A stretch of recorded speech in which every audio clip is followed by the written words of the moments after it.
Lacey Madison, our Chief Strategy Officer, to talk about some of the progress that's been made in our strategic plan. The first couple of things, I want to recognize our great researchers here, as I always do. In the last few weeks, since I had an opportunity to speak with you last time, we've had 3 more researchers receive grants totaling more than $500,000. Once again, the names we recognize quite a bit, Dr. Rhoda, Dr. Gardner-Buckshaw, and Dr. Randy Welton. All of their work is in mental health and substance abuse, so it's really exciting to see that area continue to grow. I also want to recognize Debbie Mcconnell in our Department of Psychiatry. After a very long and distinguished career at Neomed, she is retiring, and there is a celebration and ice cream social tomorrow, so I encourage you to please come and attend if you're able. Also want to recognize both Victor Torres and Iris Morales for being recognized in Cleveland's top 100 Hispanics or Latinos, and literally listed as Cleveland's people you should know. So congratulations to them. Because of all the great work that they do here, they've been recognized by a large audience for really the expertise and excellence that they bring to the area and certainly to this institution.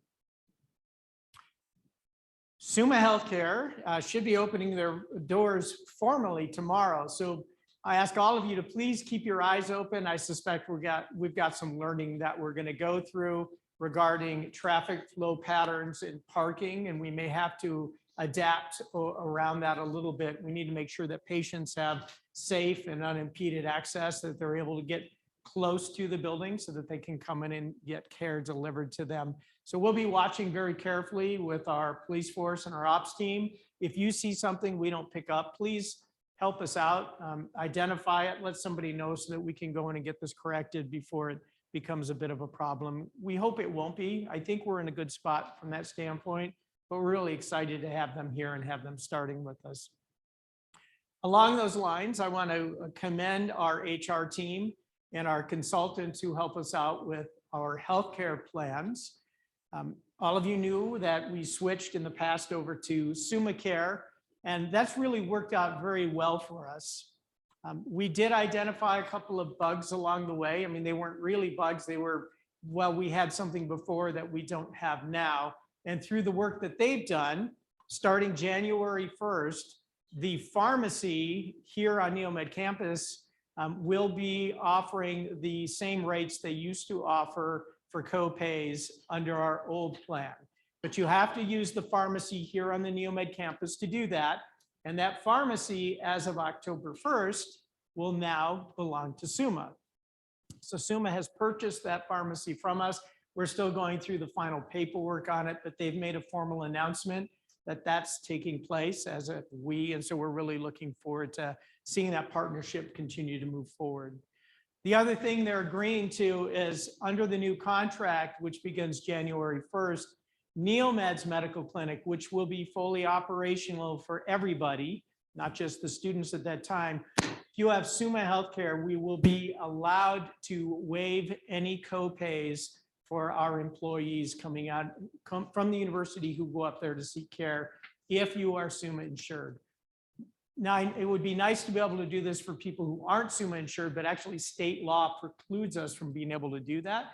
And we would find ourselves in violation and in a bit of trouble. So we were able to work out a deal with our consultant to be able to do this with Summa. Yes.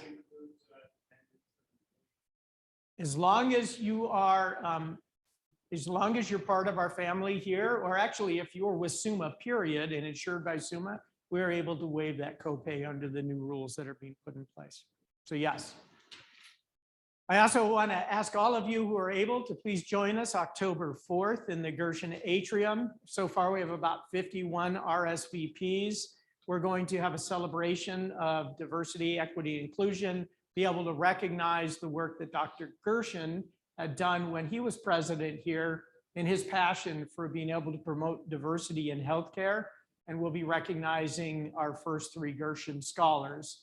Our advancement team has been working very hard to raise additional funds to improve the scholarship amounts that are available.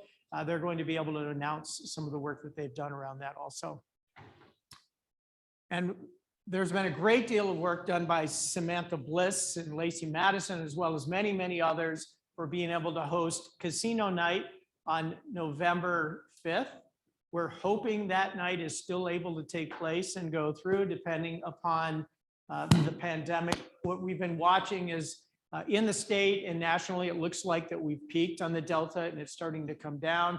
We think we're going to be in a good enough position to be able to do this and make this an incredible celebration on this campus, a night of fun, and a night to be able to raise money for our student-run free clinic to be able to continue to deliver healthcare that Dr. Bond and our team in family medicine has been able to help bring to the forefront. Certainly, Dr. Boltry has had a major leadership role in that.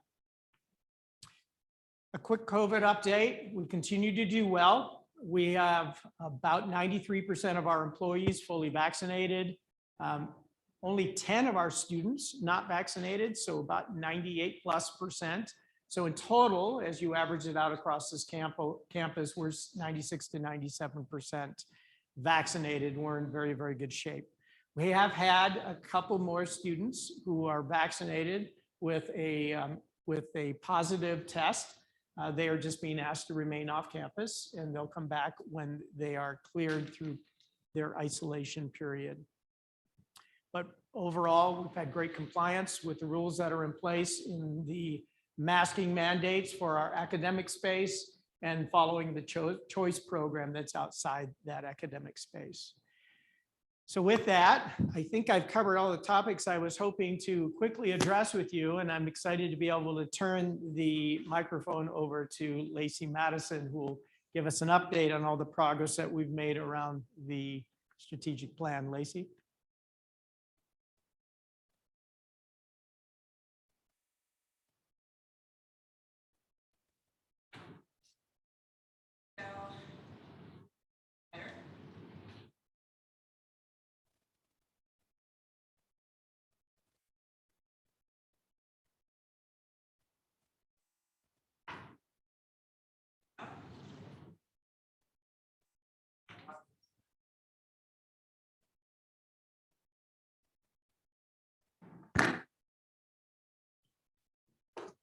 I'm out now.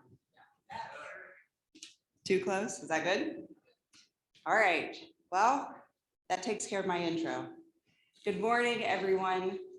Our mission here at Neomed is to harness diversity, innovation, and collaboration to create transformative leaders to improve health through education, research, and service. We're excited to bring to you an update of our strategic plan, our new strategic plan, and all of the great work that we've accomplished in year one, but we really don't want to do it in graphs, in percentages, in forms. We want to hear the stories and the impact.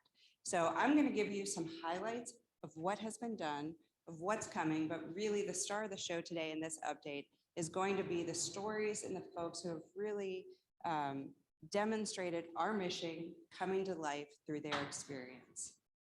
So transformation is our North Star. That is what this plan is all about. So in ways across the organization and how we're organized, we've had some great progress. We're transforming our student and employee populations through diversity to be more representative of the communities that we serve. We're transforming our faculty development plan and the leadership opportunities for our staff to implement a better operational model. We're transforming our relationship with our alumni, aligning meaningful connections with colleges and with specialties. We're transforming our curricula to be more innovative and inclusive. We're transforming our relationships with our community to improve health and enhance our brand. We're transforming our research and innovation strategies to enhance our research focus areas and explore new options in population health and data analytics. We're transforming our operations through Lean Six Sigma, realizing the benefits of that within our budget, within our waste recovery, and empowering our employees to improve our processes. All of this transformation brings us closer to our vision to be a model of excellence in innovative education and high impact research. So that's a lot of transformation. To streamline it, we've brought it into some focus areas. So we're going to hear today about delivering an exceptional experience and what that means. We're going to hear a celebration of diversity, equity, and inclusion. We're going to learn how Neomed's focus on leadership can improve our position in the market. And we're going to learn how our people have utilized the tools that have been made available to them to improve processes. So without further ado, I would like to introduce to you Mariah Moravchik. Here at Neomed, we've created a welcoming and supportive environment, setting the stage for meaningful interactions. But what does that actually mean? What does academic excellence and leadership training look like? I'd like to introduce you to Mariah, our P4 student, who's going to talk about her relationships at Neomed and how they gave her great skills to be a pharmacist, but also led the pathway for her to be a national advocate. Mariah?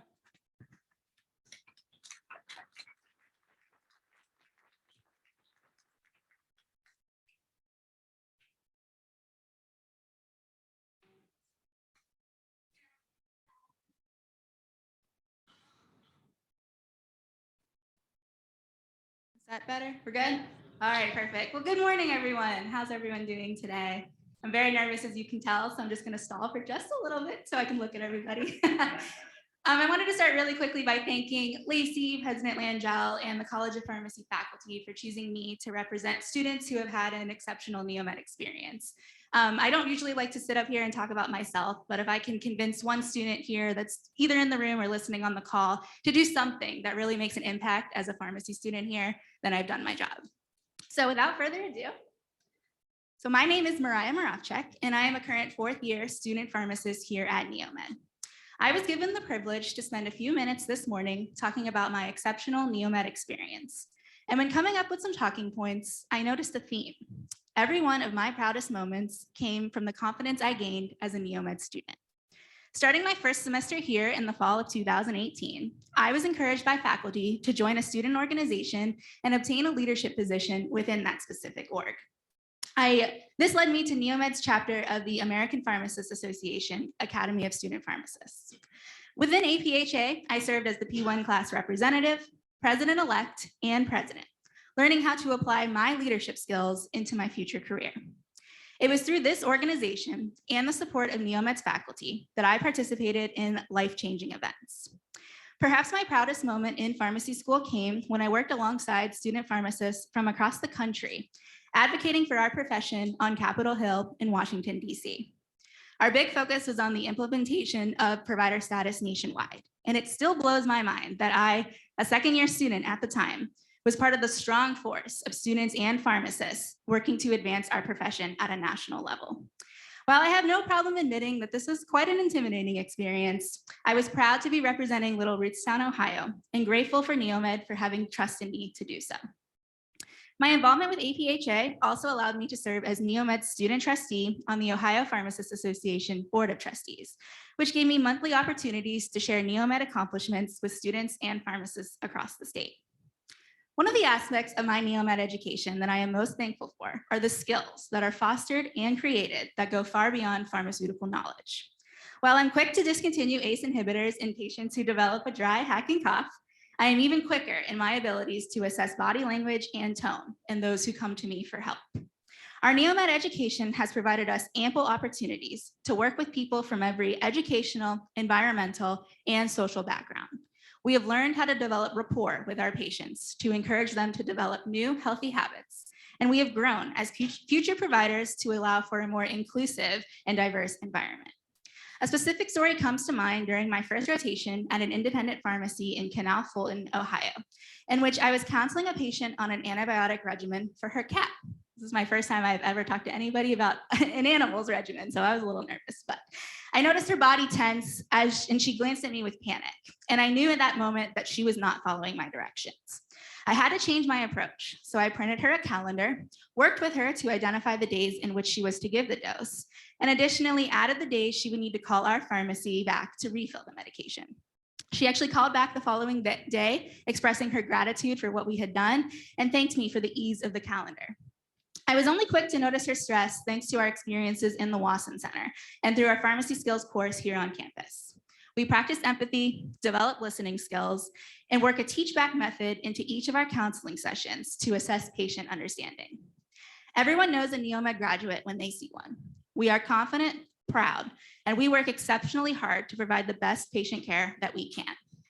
We gain these skills through the relationship courses provided on campus, even though I'll be the first to admit that I sometimes wasn't sure how important these classes really were.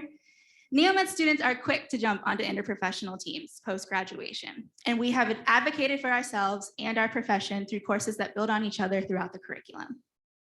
I am a huge proponent of student involvement on campus. If there is a skill that you hope to perfect, there is a leadership position open for you to accept. I personally have worked with our College of Pharmacy Admissions Committee to learn what makes an ideal candidate, networked with Akron area pharmacists through Neomed Society, our chapter of the Student Society of Health System Pharmacists, and have served as a mentor for current and future students through our peer mentor and early assurance mentor programs. Whether students hope to practice their leadership skills, learn how to balance finances, or work to excel their clinical research, Neomed provides us a plethora of opportunities to do so. While I am proud of myself for the accomplishments I've created as a Neomed student, I understand these were only created for me through the support and trust of our faculty. I have worked alongside pharmacists who I consider to be among the best in the field, but I'm particularly grateful for the mentorship provided to me through Dr. Fadi Abdul Rasul, Assistant Professor and Director of Pipeline Programs here at Neomed. Not enough good things can be said about the mentorships provided through this university, allowing us as students to connect with experienced healthcare professionals ready to guide us to our dream careers. I want to leave here today by sharing a piece of advice that has shaped my career over the past 4 years. This isn't just for the students on the call. I feel like every one of you here can listen to this as well. So watch the things that you say no to. You never know the situation that is going to lead you to the person who is going to shape you into the person you've always dreamt of becoming. I am so proud to be a Neomed student and promise to repay this university through precepting future student pharmacists to become the absolute best versions of themselves, just like Neomed has done for me. Thank you.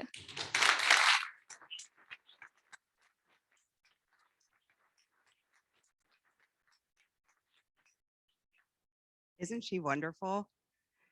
Absolutely wonderful. So that is a great personification of the exceptional experience here at Neomed. Celebrating diversity, equity, and inclusion. Here at Neomed, we want to recognize the way that we're all different from backgrounds to viewpoints, and to really appreciate and learn it from our uniqueness. And here to talk to us about some experiences that she's been able to provide, Dr. Yolita Elodi, who is Assistant Dean of Diversity and Associate Professor of Internal Medicine at the College of Medicine, will share about her experience connecting our underrepresented students here. Thank you so much. And Mariah, just such a great job with that. I just have to say that. So good morning again to everyone and everyone in Zoom land. My name is Yolita Elodi, and I am the Assistant Dean of Diversity, which is a relatively new position in the College of Medicine. This started back in January 2021, so just recently. I just want to say thank you again for giving me this platform to speak and tell my story. I will try not to rush it. I'm a fast talker, so just kind of like slow it down. I'm okay with that. Have you ever accomplished something so significant that it actually made you feel somewhat apprehensive? Being accepted to and entering medical school is that significance. Students from all over the nation though with some nervousness, decide to rise to the challenge in hopes of a better education and helping their communities. In April, the Executive Board of Student National Medical Association and Latino Medical Student Association, my husband George and I reminisced about those decisions, feelings, and expectations. We truly are proud of the achievement of the first-year medical students and wanted to take a moment to celebrate them. We wanted to get to know them. Already having a rather extensive orientation, we wanted to create a relaxed, soul-nourishing space. We felt this was essential, so a brunch seemed like the right choice. So we made plans, food, agenda, invitations, and decorations. With the support of the College of Medicine and many others, we planned a spirited but undemanding afternoon. The afternoon of the brunch was perfect. The temperature was just right. Clear skies, warm, but not hot. Several students arrived early to help me, to set up the tables, chairs, and cook and decorate. To decorate in Neomed blue and white, and of course, if you know me, just a touch of glitter. The students set up a new age boombox to play a variety of music, including jazz, R&B, and pop. The brunch, which started about 1 to 1:30. All of us involved in diversity were so thrilled. And you guys know who you are, Iris, Andre, Rod, Victor. And we were all so eager to see them get acquainted with each other. Our goal for them, the medical students, was to start organic conversations that would lead to friendships. We recognize that relationships and support is essential to battle the mental, emotional, and even physical intensities of medical school. As I was in the kitchen cooking with some of the students and my 9-year-old who was helping, he thinks he's a medical student already, by the way. I heard the chatter and the rise and fall of the sound of the students outside. After some socializing and mingling, the food was ready. We had pancakes, eggs, hash browns, fruit, bagels, and much more. The whole house smelled like maple syrup, summer, and wind. The students in Neomed's diversity team sat, ate, and talked. I had the opportunity to get to know the students, listen to their stories in a place that was not intimidating. I had the opportunity to engage with them in a safe atmosphere, which was my home. And if you've ever been in my home, it's neat, but there's toys absolutely in every room. Nothing intimidating about that. Many of our students are from faraway places that are much sunnier than here. Florida, California, New Mexico, and Texas. Upperclassmen from LMSA and SMNA and the diversity team answered an array of questions.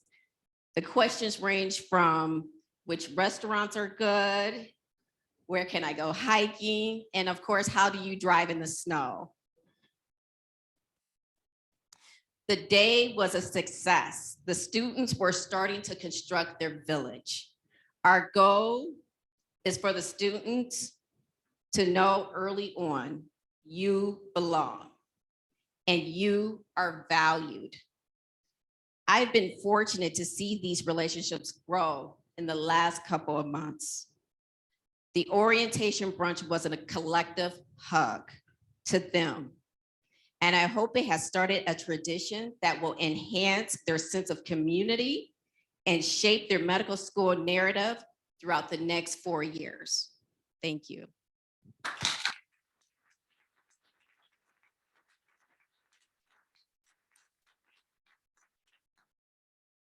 Thank you, Dr. Lodi. Leadership. Here at Neomed, we create a positive environment that encourages change and an environment where ideas and connections can flourish. We educate the next generation of healthcare educators, providers, and researchers through experiential learning, high impact research, and opportunities in innovation. A great team has come out of this focus of Trinity Sampson, a rising M3, and Dr. Fayez Safadi, professor of anatomy and neurobiology. They're going to share with us how their mentoring relationship made in their very first connection has led to opportunities in scholarship and innovation.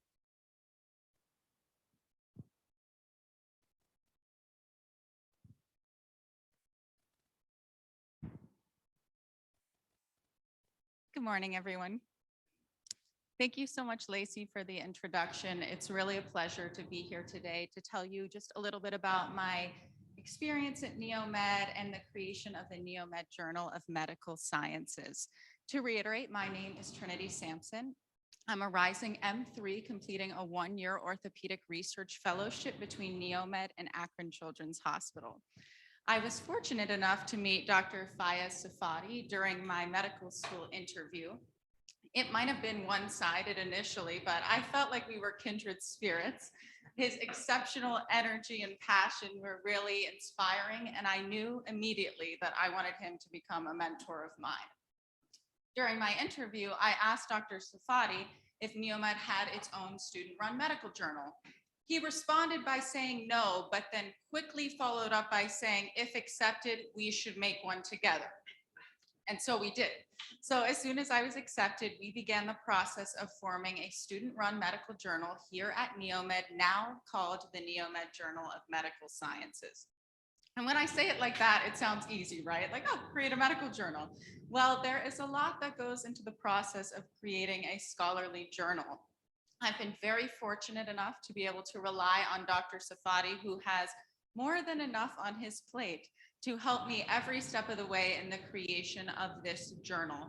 His exceptional energy really fueled me in the process of creating this journal, as well as just the overall importance of medical research and its ability to affect the masses. As a student, I'm always looking for opportunity to showcase my work and to find mentors and people that can guide me through the process.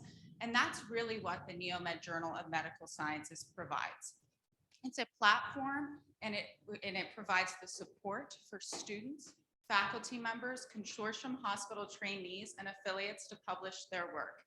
In addition, as a student, it's so important to be able to know how to conduct the research, but also to know how to then write the manuscript. So the Neomed Journal of Medical Sciences will be hosting a monthly manuscript writing workshop. This is really to encourage our community, including students, to publish the research that they're working on. So as for that, we have the first edition of the Neomed Journal of Medical Sciences being published, anticipated the end of next month. Thanks to our strong student leadership and our significant clinical and research-based faculty support, we have 14 very impressive manuscripts that will be featured in our first edition. So please do keep an eye out for the first edition being published next month. As well as, if you're interested in getting involved, we are now recruiting student leadership. And we're also very eagerly looking for faculty reviewers to sign up. Just give us our information and we will happily use your mentorship and guidance throughout this process. So overall, I would just like to reiterate that none of this would be possible without the unwavering support of Dr. Fayez Safadi. He has been there through it all for me. And let me tell you, I bug him way too much about getting these things done, but we're making it happen. And then I just want to say in closing that I'm so appreciative to be here at Neomed, at a place where we can come up with an idea like the Neomed Journal of Medical Sciences and really bring that idea to fruition. I know that the first edition is really just the beginning, and I am so excited to see where this project goes.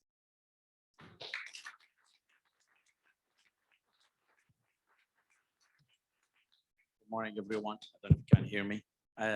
I just want to thank everyone, and I want to thank Trinity. I'm very impressed. I'm very proud of what she's done in a short period of time, giving all the COVID crisis and so forth. So we spent nights and hours over Zoom and so forth until probably she got sick and tired always with me. So, but I'm very proud of her, and we look forward. This is just the beginning. As Trinity said, we would like a lot of involvement of students and faculty into this new initiative. I'm sure Trinity is going to be successful. We thought we want to get rid of her within a year from the research, but apparently we couldn't. So she's so passionate. She's now interested in getting into the MD PhD program. So hopefully she will be admitted soon, and then committed like me and my team to make sure she's very successful and fulfill her dream to be hopefully to become an orthopedic surgeon ultimately. So thank you, everyone.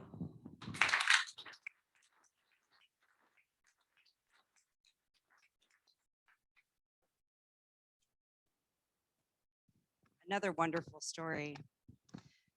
Lastly, I know everybody is excited to get to those cookies out there. Lastly, Neomed's most important asset is our talent. You are the reason why we're able to make all of this impact, make all of this change. And so we want to express our commitment to developing our talent.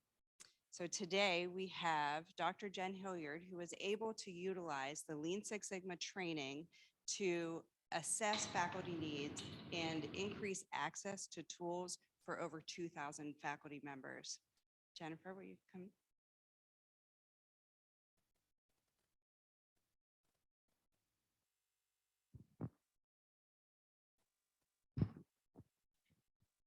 Okay, so I'm not going to lie, this is hard following all of these other amazing speakers. But good morning, all, and thanks for having me. Thank you for the introduction, Lacey. And as Lacey mentioned, I serve as Director of Faculty Development in the College of Medicine, and I'm an office of one. So because of that, I often rely on collaborating and connecting with a lot of other people in my role. I was asked today to share my story about my journey with Lean Six Sigma and how it has impacted the way I serve our faculty, who are considered by Lean Six Sigma terms to be my customers. So much of my job focuses on creating and curating content, conducting workshops and sessions, collaborating, communicating, and connecting with others. And yes, I did pick the C's for part of that. But my journey with Lean Six Sigma helped me to hone in on the needs of our faculty, especially in terms of communication.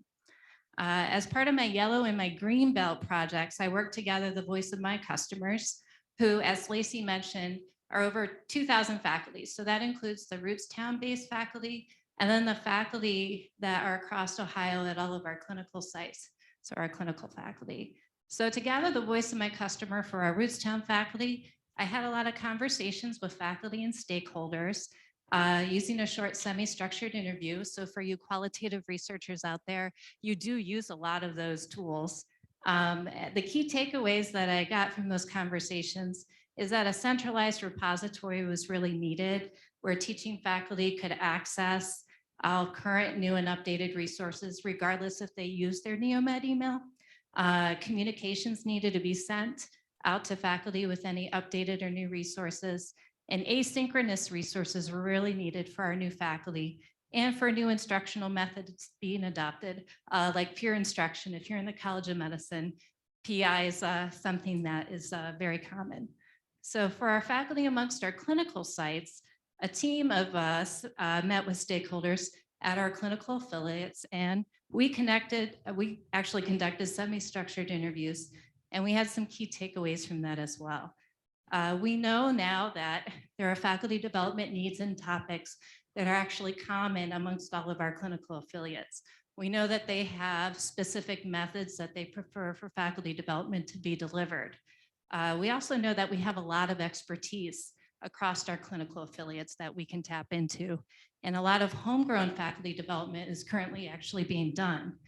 So one of the most important points that we got from those conversations was our clinical affiliates really have a desire to connect and to share and collaborate with each other across the Neomed consortium. So equipped with this knowledge, part of Lean Six Sigma is implementing an improvement So we knew how to move forward, and we're addressing the needs of our faculty. A lot of improvements are well underway, and these include a centralized repository for faculty development, resources, and materials. We have regular email communications of new resources and updates whenever there's existing resources that are updated, and the creation of several new resources. A lot of these are based on faculty feedback, requests, and needs, and this is happening on an ongoing basis. There's a lot of other projects that are well underway.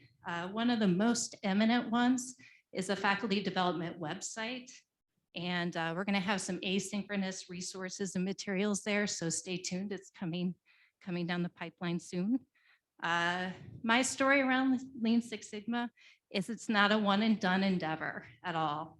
It's an opportunity to continuously improve, to become more efficient, and better equipped to serve our faculty who educate our students. So we were asked to share a story, so I'll share one. I conduct a lot of workshops and sessions, and over this past summer, during a session with a very dedicated faculty group who were new to teaching with peer instruction, one of the faculty members actually mentioned during the session that one of the new resources I had just sent out really helped the peer instruction process click. Now, in my mind, this wasn't just a win for the faculty member, but this was also going to be a win for the students who would be sitting in the classroom in just a few short months, engaging and learning through peer instruction. And really, at the end of the day, that's what matters most. So I thank you all for your time and the opportunity to share my story.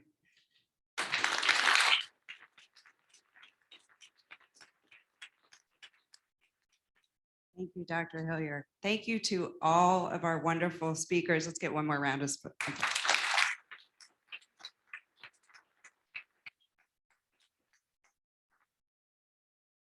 So the point of this is we all, each one of us, have a story as moving and as compelling as theirs, as we all contribute to our mission in creating transformational leaders. We've accomplished a lot in the first year of our plan. We've got a lot of work to do. So I look forward to working with each and every one of you as we continue on this journey and we continue to create transformational leaders together. Thank you for your time.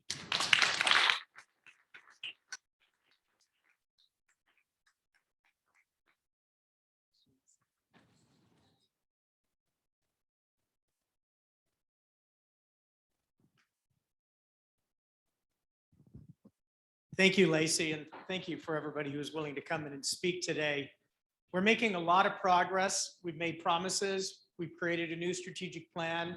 And the only way we show you that it's real is by doing it, not by talking about it. And as we do it, to hear from those who benefited from it and are actually having the impact is, I think, the most real way to be able to share it with you. Before we open it up for questions, though, I do want to follow up with one last item.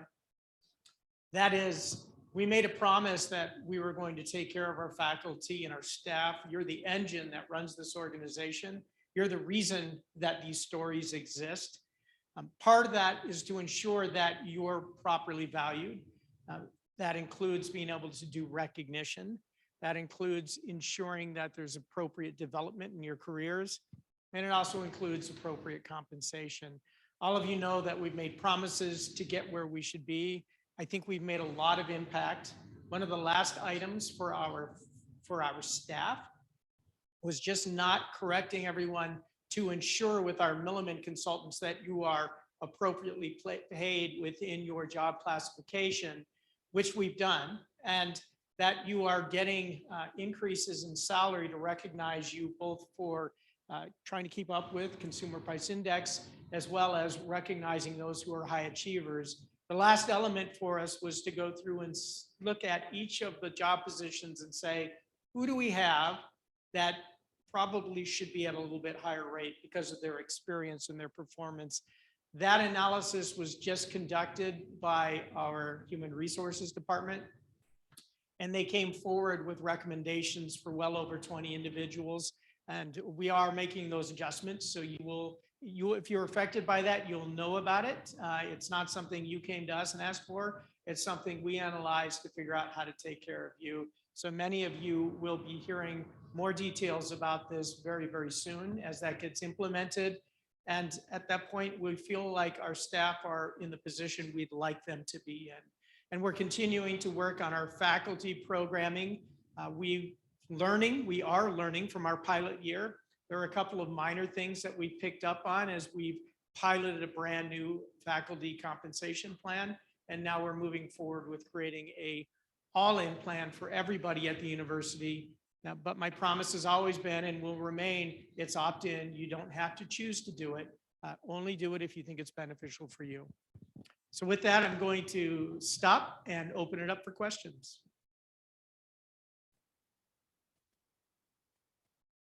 So I see anonymous, it is wonderful, all the things happening to help and assist faculty.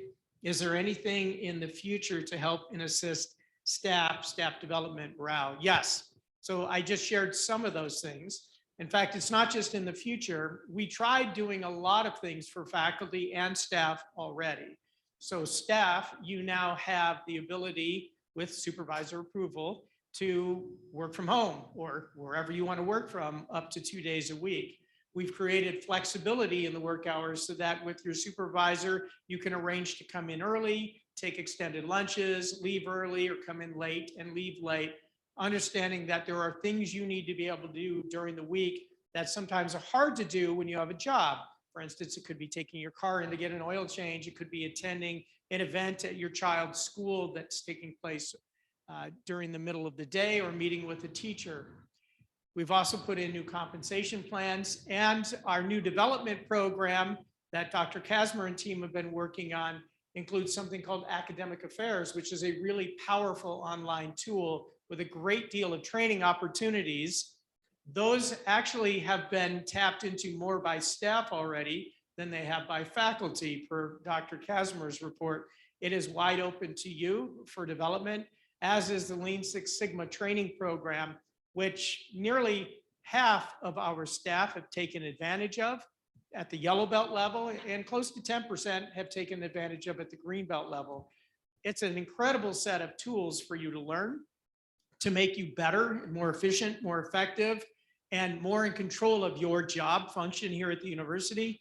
And honestly, we hope you choose not to exercise the next component of it, but it's also something that strengthens your resume should you decide your new growth opportunities lie elsewhere.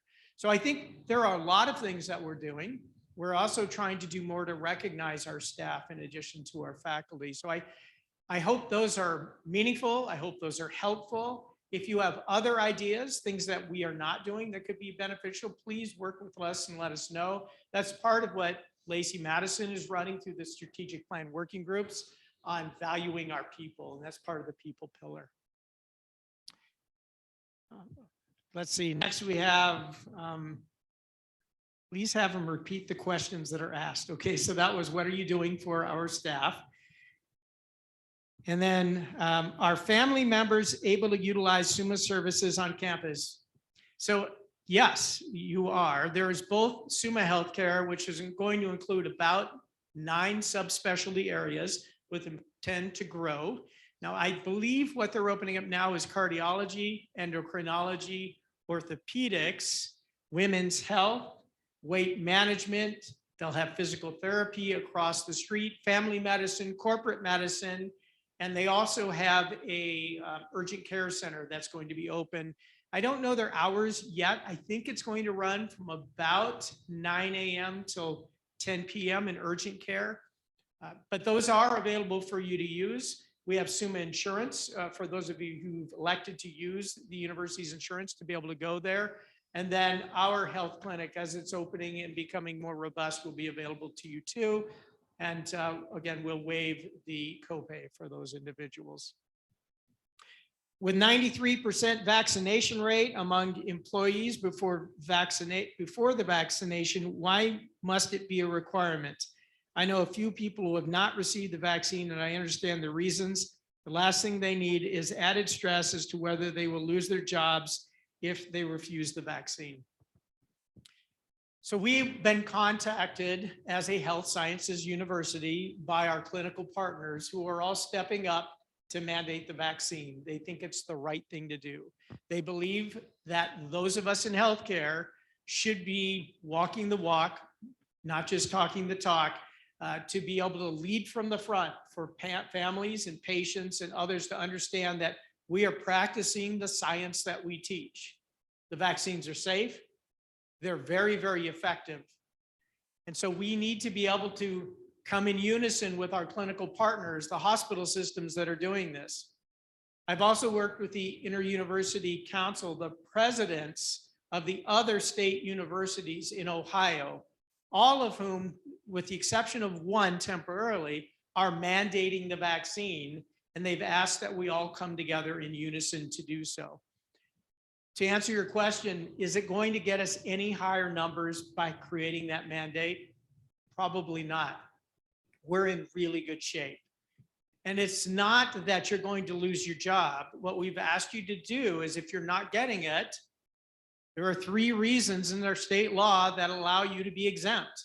One of those is a religious reason. The other 2 include a medical reason, or the broad catch-all is that you have a matter of conscience.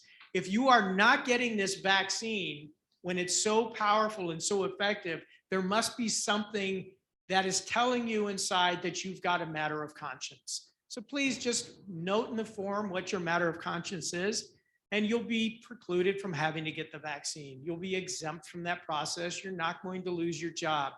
We are in a very, very good position, but we've been asked to stand up and to be leaders and to join in with the other healthcare organizations and other universities to stand by the importance of this vaccine. I believe we've already done that. We're just joining in unison with our partners to be able to tell others that this is something that we should be doing. That's all I have for questions online. Are there any questions in the audience here? No, well, I look forward to spending some time with our ops team later today as we are joining them out in the, I think it's the loading dock area, for pizza and celebration of the work that they've done with us. And we're going to continue to reach out to different groups to try and get together, hear from you independently rather than in bigger audiences, and also to recognize and celebrate all that you do for us. So thank you everyone for being here today. It was really exciting to be able to share the work that the strategic group has been doing.